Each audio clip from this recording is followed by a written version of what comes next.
한국과학영재고등학교 맞으시죠? 과거의 영재였죠. 문제를 해결하는 연습을 하기보다는 내 생활 주변에서 이사장님 더 돈 벌어드리려면 어떻게 해야 되는지 고민해봐라. 일반 국민들 입장에 생각했을 때 망한 브랜드예요. 필라를 다시 살려야 한다.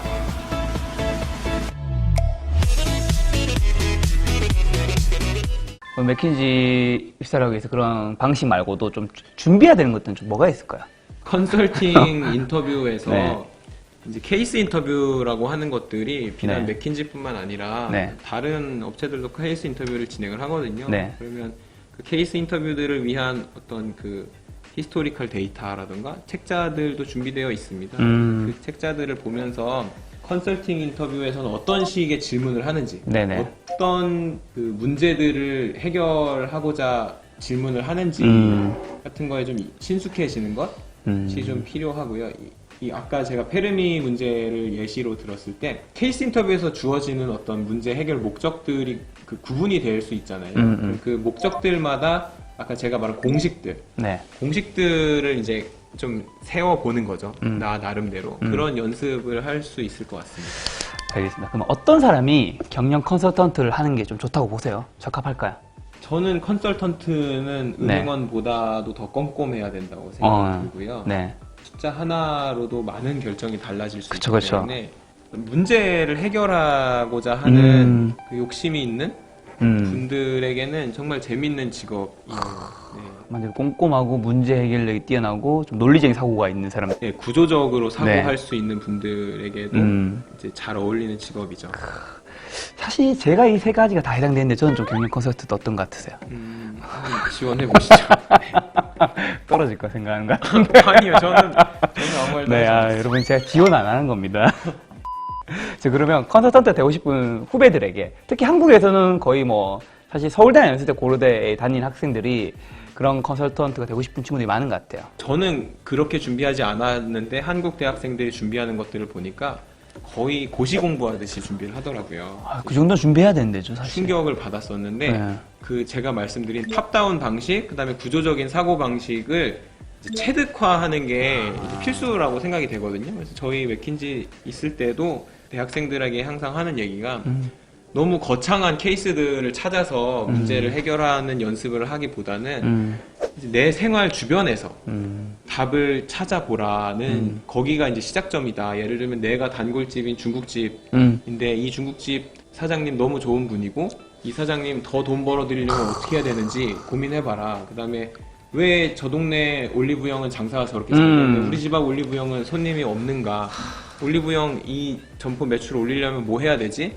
이런 것들 네. 뭐 고민을 하는 데서 그 체득화의 시작점이 된다라고 저는 생각을 하거든요. 그게 되게 중요하다. 네, 그러니까 항상 너무 생활과 준비를 구분하지 마시고 그냥 생활 자체를 준비 과정으로 한번 생각을 해보시면 네. 훨씬 더 편해지지 않을까라는 생각. 아, 제가 왜 계속 공감을 했냐면 제가 그렇게 하거든요.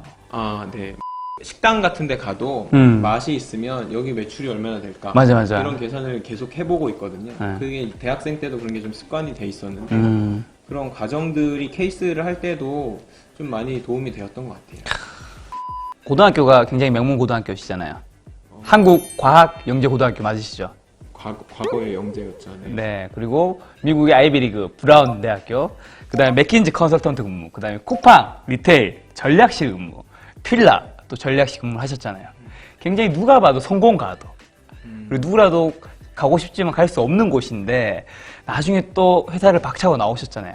네. 그리고 제가 알기로 지금은 애완경 관련 사업을 하는 걸로 알고 있는데 네. 왜 이렇게 성공 가도로 잘 가고 있는 거를 이렇게 다 내려놓으시고 창업은 사실 제로에서 시작하는 건데 지금도 제로입니다. 네 수익이요? 앞에서 얘기한 컨설팅의 어떤 한계점 이런 연계가 돼 있을 텐데요. 저는 원래 컨설팅 하기 전부터 네. 제가 관심 있고 열정을 가졌던 산업 분야가 우리 일상에서 맞닥뜨리는 것들이었거든요. 그래서 소비재, 유통 이쪽에 관심이 많았고 그쪽 프로젝트를 많이 했었고요. 그러다 보니까 이제 쿠팡에서도 일을 했고 필라가 많은 사람들이 잊어가는 그런 브랜드일 때 필라를 다시 살려야 한다. 맞아. 요즘 다시 언제부터 살아났어요. 그게 2017년이었는데 그게 구원앤이 아니요, 제가 구현은 대표님 일할 때부터인가요? 혼자 했다고 할 수는 없고요. 네네네. 저는 이제 2015년에 근무를 시작했고 사실 필라 브랜드를 다시 이제 재생하기 위해서 전사적인 노력이 엄청 많았습니다. 그리고 저희 전략실에서도 많은 일들을 했었고요. 그게 이제 열매를 맺기 시작하던 게 2017년이었어요. 어쨌든 본인도 어느 정도 기여는 하신 거네요. 다른 팀원들과 같이 한 거지만 당연히. 부인하진 않겠습니다. 저는 2017년에 이제 그 브랜드가 다시 살아나는 조짐들을 보기 시작하면서 네. 약간 이런 생각이 들었던 것 같습니다. 제가 정말 좋아하고 그 보람을 느낄 수 있는 이 일을 이제 나의 브랜드를 만들어 보면 어떨까라는 생각을 하기 시작했던 것 같고요.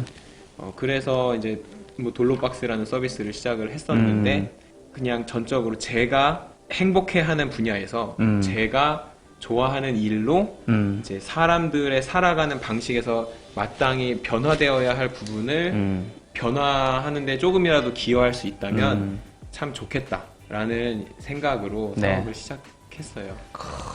예전에 필라가 전 진짜 망하는 줄 알았어요. 사실 거의 일반 국민들 입장에 생각했을 때 어느 정도 망한 브랜드였거든요. 그때 아무것도 안 했으면 2014년, 15년 때 아무것도 안 했으면 지금 필라는 없죠. 어떻게 됐을지 모른다고 생각은 들어요. 근데 어느 순간 갑자기 다시 살아나더라고요. 젊은 애들이 네. 이제 필라를 잊고. 그 작업에도 거의 한 3년 정도 걸렸다고 봐야죠. 와, 3년. 전사적인 어떤 자각과 그 문제를 해결하려는 노력이 있었기 때문에 네. 그 지금 그 목표를 달성해 가고 있지 않으신가 생각이 들어요. 그 돌로 박스였나요? 네. 네. 돌로 박스는 정확하게 어떤 일인지. 아, 돌로박스는 네. 이제 반려견 천만 시대라고 하는데 맞아요. 저도 있어요. 그러세요? 저희 집에 5월이랑 강아지가 몰랐네요. 몰랐어요. 반려견을 이제 키우는 분들이 아직 많이 이제 자기 만족을 위해서 키우거든요. 얘한테 진짜 건강은 뭐가 좋을지를 생각하는 분들을 사실 많이 보진 못했어요, 솔직히. 예컨대 제가 항상 우스갯소리로 하는 말이 내 배로 낳은 자식도 얘가 뭐 초콜릿을 좋아한다고 해서 매일마다 초콜릿을 먹이겠냐? 먹이죠. 라는 질문을 합니다. 근데 강아지들은 어떤 게 건강할지보다는 네. 얘가 뭘 좋아하는지를 항상 네. 생각해요. 그래서 얘가 만약 닭가슴살을 좋아하면 계속 닭가슴살 급여하고 네. 하다가 얘가 이제 병을 얻게 되죠. 긴 시간 동안. 저희 이제 반려견이 점점 늘어나면 인식이나 상품의 변화가 되지 않는다고 하면 네. 우리가 겪었던 문제들을 이제는 1000만 명이 겪겠구나 라는 생각에 수의사랑 같이 네. 이제 시작을 하게 되었고 네. 돌로박스는 그래서 수의사 집단에서 네. 매 월마다 강아지한테 필요한 것들 네. 건강을 생각해서 어떤 영양소가 보충되어야 할지 어떤 제품이 사용되어야 할지를 네. 생각하고 도출해서 직접 기획하고 저희가 제작해서 네. 배송하는 서비스입니다. 저도 사실 방금 말씀하신 애완견에 관한 이야기들이 굉장히 공감이 가요. 사람이 먹는 건 절대 주지 않아요. 맞아요. 사람 먹는 건 절대 안 되고 가끔씩 주는 사람이 있어요. 가끔가다 네. 세상에 이런 일이 커피 19년 먹고도 건강하다 막 이런 게 나오는데 사실 위험하다고 보고요. 강아지들이 영양 불균형이 생기는 1번 포인트가 사실 간식이거든요. 네네. 저희가 예를 들어 뭐 4월 달에 만드는 간식이라고 하면 네. 미세먼지가 심한 계절에 항산화를 위해서 뭐 블루베리나 브로콜리 같은 걸로 만들어서 보내고 이런 어떤 그 더 건강을 증진시킬 수 있는 그 상품과 간식들을 저희가 만들어서 신선하게 보내고 있죠. 또 이 미세먼지가 요즘 이 심한 이 시기에 굉장히 좋은 아이템을 내셨네요. 매 월마다 음. 견주분들이 모르는 부분들까지도 수의사님들이 이렇게 짚어내셔서 상품을 기획하고 제작하고 있습니다. 알겠습니다. 그럼 다시 본론으로 돌아와서 원래 이야기를 돌아와서 그러면 이제 경영 컨설턴트 관련해서 학생들한테 마지막으로 그냥 해주고 싶으신 이야기가 있다면? 저는 사회 경험 첫 발걸음으로 컨설팅을 해보는 걸 적극 추천하는 바거든요. 네. 그래서 컨설팅을 하고 싶은 분들은 제가 앞에서 잠깐 얘기했듯이 지금부터라도 일상생활에서 구조적으로 또한 탑다운 방식의 사고방식을 통해서 문제를 본인이 직접 만들어 보시고 그걸 해결해 보시는 연습을 해 가시기를 굉장히 추천드리고 싶습니다. 제가 지금 구원의 대표님이랑 한 30분 동안 이야기해 보니까 딱 기억나는 건 하나인 것 같아요. 결국 컨설턴트가 하는 일은 결국 문제 해결인 거잖아요.